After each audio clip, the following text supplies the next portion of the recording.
Hello everyone, আসসালামু আলাইকুম। কেমন আছো তোমরা সবাই? তার আগে বলে রাখি সুমাইয়া কুকিংয়ে তোমাদেরকে স্বাগতম। আজকে তোমাদেরকে করে দেখাবো কিভাবে আমি মজাদার ঝাল ঝাল মুরগির মাংস রান্না করি। তো চলো রেসিপিতে ফিরে যাই। তো প্রথমে আমি এখানে একটা কড়াই গরম করে নিয়েছি। কড়াইতে আমি এলাচ, লবঙ্গ, তেজপাতা দিয়ে দিয়েছি। তারপর দিয়ে দিলাম সাথে কিছুটা পেঁয়াজ কুচি। এবার আমি পেঁয়াজ কুচিটাকে ভালোভাবে নেড়ে একটু লাল লাল করে নেব। পেঁয়াজ কুচিটা দেখো আমি নেড়ে নিচ্ছি।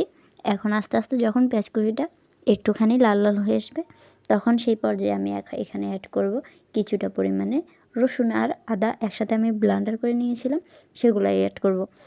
তো আমি প্রথমেই রসুন আর যে আদাটা পেস্ট করে নিয়েছি সেটাই আমি অ্যাড করব। এখানে আমি 2 চামচের মতো রসুন আর আদা একসাথে পেস্ট করাটা অ্যাড করে নিয়েছি। এবার আমি এটাকে তেলের সাথে একটু নেড়ে নিব, যেন এটার গন্ধটা চলে যায়, না হলে আদা রসুনের একটা গন্ধ এটার ভিতরে থেকে যাবে এবং তরকারি থেকেও সেই গন্ধটা আসবে। তো দেখো একটু নাড়ার পর এখানে একটু পানি অ্যাড করে দিয়েছি।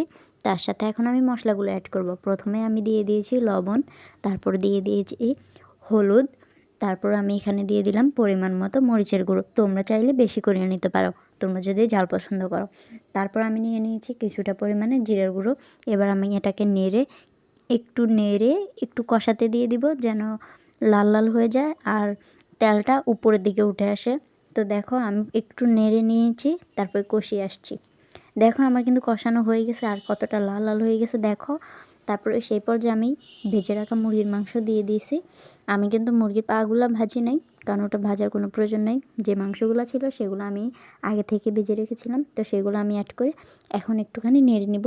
একটুখানি নেড়ে কিছুক্ষণের জন্য আমি এটাকে কষাতে দিয়ে দেবো। এখানে কিন্তু সাথে আর কোনো পানি অ্যাড করতে হবে না, যেহেতু আমরা কষাবো। তো দেখো এখন আমি একটা ঢাকনা দিয়ে দিয়েছি। তারপরে কিছুক্ষণ পরে কষানোর পরে ফিরে আসছি। দেখো আমার মাংসটা কিন্তু প্রায় কষানো হয়ে গেছে আর অনেকটাই পানি এটা থেকে উঠে আসছে। আলাদা কোনো পানি দেওয়ার প্রয়োজন নেই, এটাতেই আমার মাংসটা আস্তে আস্তে কষানো হয়ে যাবে। তারপর আমি এটাকে একটু নেড়ে নিচ্ছি। একটু নেড়ে নেওয়ার পর এখানে আমি সাথে এখন এড করব 3টে কাঁচামরিচ, ঝাল অনুযায়ী তোমরা দিতে পারো। তারপরে কিছুটা পরিমাণে আলু, যেহেতু আমরা একটু আলু বেশি পছন্দ করি তাই একটু বেশি করে দিয়েছি। তোমরা চাইলে অল্প একটুও দিতে পারো, কিন্তু তোমরা তোমাদের পছন্দ অনুযায়ী দিতে পারো। তারপরে এখন আমি এটাকে একটু নেড়ে আর একটু কষাতে দিয়ে দিব আলুটা। আর একটু কষালে আলুটা হালকা একটু সিদ্ধ হয়ে আসবে। তারপর আমি আরেকটু কষাইয়ে দেখো আমার আরেকটু কষানো হয়ে গেছে। এখন আমি এটাকে আরেকটু নেড়ে নিব, যেন নিচে না লেগে যায়। একটা কথা আমি সবসময় সব রেসিপিতে বলে থাকি, সেটা হচ্ছে আর যে কোনো মশলা কষাও বা যে কোনো কিছুই করো না কেন, যেন তরকারিটা লেগে না যায়। দেখো আমার কষানো হয়ে গেছে। এখন আমি আমার পরিমাণ মতো পানি দিয়ে দিয়েছি, যেন আলুটা সিদ্ধ হয়ে যায়। মাংসটা তো অলরেডি 50%, যখন আমি মাংসটা ভেজেছিলাম তখন অলরেডি সিদ্ধ হয়েছিল।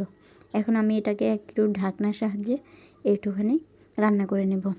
রান্না করার পর দেখো আমার একটুখানি রান্না হয়ে গেছে। এখনও কিন্তু আমার মাংসটা হয়নি, বাট তোমাদেরকে দেখানোর জন্য আমি আরেকবার ঢাকনাটা উঠালাম এবং তোমাদেরকে দেখালাম।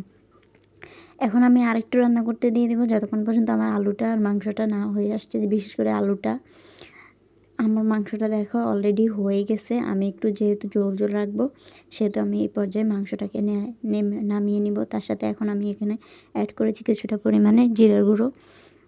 অবশ্যই তোমরা জিরার গুঁড়োটা তেলে ব্লেন্ডার করে সাথে সাথে দিবে, তাহলে ভালো একটা ফ্লেভার আসবে। অনেক দিন রাখলে ফ্লেভারটা আসে না। তো দেখো আমার রেসিপিটা অবশ্যই বাসায় তোমরা ট্রাই করবে। আর যারা আমার চ্যানেলে নতুন আছো তারা অবশ্যই চ্যানেলটাকে সাবস্ক্রাইব করে রাখবে, তাহলে আমার নতুন নতুন রেসিপি তোমরা পেয়ে যাবে। তো আল্লাহ হাফেজ।